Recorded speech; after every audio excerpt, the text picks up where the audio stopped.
C'est l'heure du premier journal d'information en direct de Jérusalem sur Radio Kalita. Moadim Lessimcha, nous commencerons ce journal par une mini-crise diplomatique entre Israël et les États-Unis. En effet, rappelons que lors de leur entretien il y a 3 semaines à la Maison-Blanche, Naftali Bennett et Joe Biden avaient convenu que les États-Unis accepteraient de financer le réapprovisionnement de batteries de missiles d'hommes de fer qui avaient été massivement utilisés, on le sait, durant l'opération Gardien du Mur en mai dernier. Ce financement avait été fixé à 1 milliard de dollars. Mais hier, sous la pression de l'aile gauche, voire d'extrême gauche du Parti démocrate, cette promesse a dû être retirée du budget américain réactualisé. Et durant la nuit, le Congrès a donc voté ce budget sans que cette clause sur le dôme de fer n'y soit inclus. Durant la nuit, le leader de la majorité démocrate au Congrès, Stanley Hoyer, a affirmé qu'il est possible que les démocrates fassent voter séparément cette clause concernant le financement des missiles de dôme de fer dès cette semaine.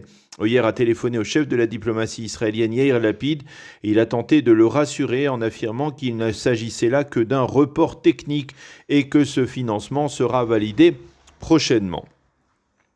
Ceci étant, le président iranien Ebrahim Raïssi a prononcé hier son discours devant l'Assemblée générale des Nations unies à New York, une allocution qui a été enregistrée en vidéo à partir de Téhéran, dans laquelle il a accusé Israël, qu'il a qualifié, je cite, de régime d'occupation sioniste, d'être à l'origine de la plus grande vague de terrorisme d'État. Son seul objectif, a-t-il dit, est de tuer des femmes et des enfants à Gaza et en Cisjordanie, a donc déclaré Raïssi, qui s'est par ailleurs déclaré prêt à des pourparlers pour sauver l'accord sur le nucléaire. Au ministère des Affaires étrangères à Jérusalem, on a très rapidement réagi à ce discours. Raïssi continue à se moquer de la communauté internationale en se livrant à un discours mensonger et cynique. Auparavant, hier, le président Joe Biden a prononcé sa première allocution devant cette même Assemblée générale des Nations unies.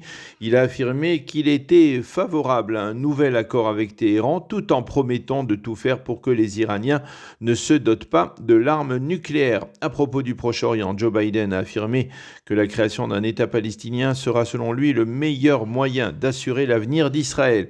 Je crois en la solution à 2 États, a-t-il déclaré. Biden a également affirmé que l'engagement des États-Unis envers Israël était incontestable et sans équivoque. L'épidémie de Covid-19, la 4e vague, ne parvient toujours pas à baisser. En Israël, en 24 heures, on a recensé près de 8700 nouveaux cas avec un taux de positivité de 5,1%. Le nombre de malades reste toujours élevé, 710 malades, dont 187 sous assistance respiratoire. Et les directeurs de certains hôpitaux israéliens font état d'une surcharge dangereuse de leur département en corona. Qui plus est, le nombre de décès reste toujours très élevé.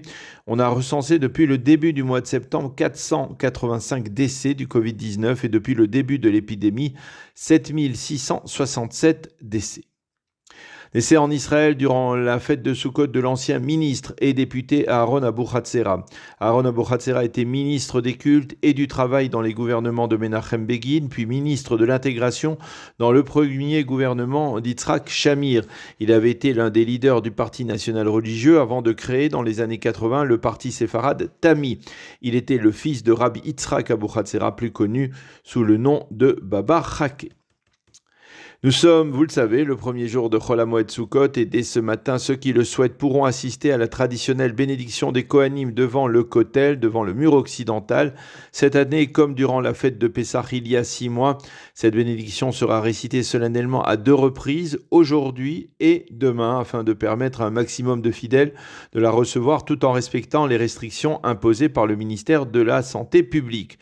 En raison de cette cérémonie, la vieille ville de Jérusalem sera interdite d'accès à tous les véhicules privés.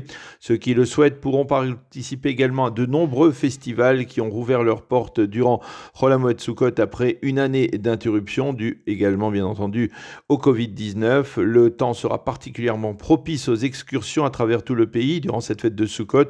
Il sera partiellement nuageux à clair avec des températures normales pour la saison. Il fera aujourd'hui 28 degrés à Jérusalem, 30 à Tel Aviv et 38 degrés à Eilat. C'est la fin de ce premier journal d'information. Moadim Lessimcha.